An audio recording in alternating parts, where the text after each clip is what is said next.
Nangu kumfanekiso oqoshiwe siuletha kwena ngalesi sikhathi. Uthokozele uphethe kulwazi olujulile nolijikile olithinta ke la iphupho lithinta kubisi lwebele. Siyakuthokozela ukulethela lo mfanekiso.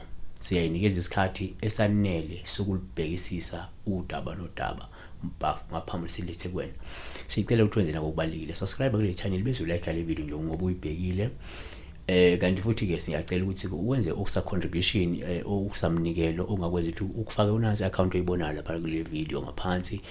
Lokho ke kuyosisiza nathi nawe futhi kuyokwenza ukuthi uthokoze nje manje ukuthi ukwazile ucontributor wakwazi ushintsha ke impilo yomunye noma kuyabanye abantu. Sibheka iphupho la kafushane mina ke igama ngopastor ningi uso royal global uthi sawubona pastor. Siyabonga kakho ngakho konke ke okusifundisa ngakho Ncike Nkosi. Bengicela ke la ubuza mfundisi weningi ukuthi kusho ukuthini uma uphupha ke ubisi lwebele luphuma kumkami lichithekela kumina ube ngaphezulu kwami esimeni ke socansi kodwa ke umqondo wami noma ke concentration yami ayikho kulo senzo socansi is more on the milk. I could even taste it like it's happening in real life. So number 1 asithi thina ubisi lwebele ke sike saliveza kodwa manje siliveza sibheka ke manje uma uncela unkosikazi wakho noma unkosikazi ekunxele isibele yabona.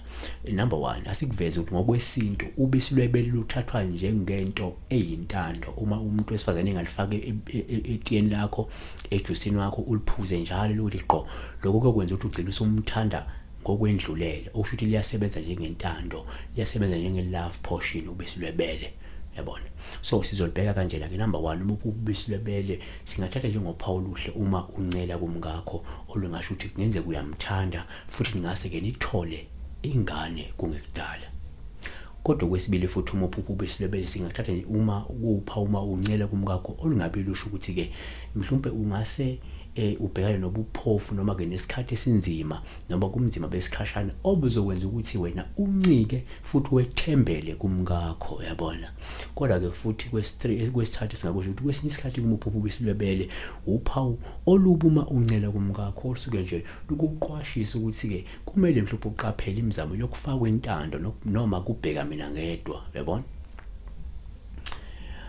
Number 4 futhi kuma uphupha ubisi lwebele sithathe njengophawu oluhle uma uncelisa umyeni wakho umuntu wesifazane ngoba lisho imizamo yakho yokukhombisa ukumkhathalela ukumanelisa nokumnakekela nje empilweni yabona noma ukubhekelela idingo zakhe. Siphethe ngakho ukuthi kodwa kwesinye isikhathi uma uphupha ke ubisi lwebele sikuthatha njengophawu ngabe lusho ububi uma uncelisa umyeni wakho ngoba lokho sekuveza ukuthi empeleni kungenzeka ufuna ukumlawula futhi ufuna ezwe ngawe ngokumfaka umandla ngaphakathi yabona. Siyabonga uNkulunkulu akakulonke ukusise.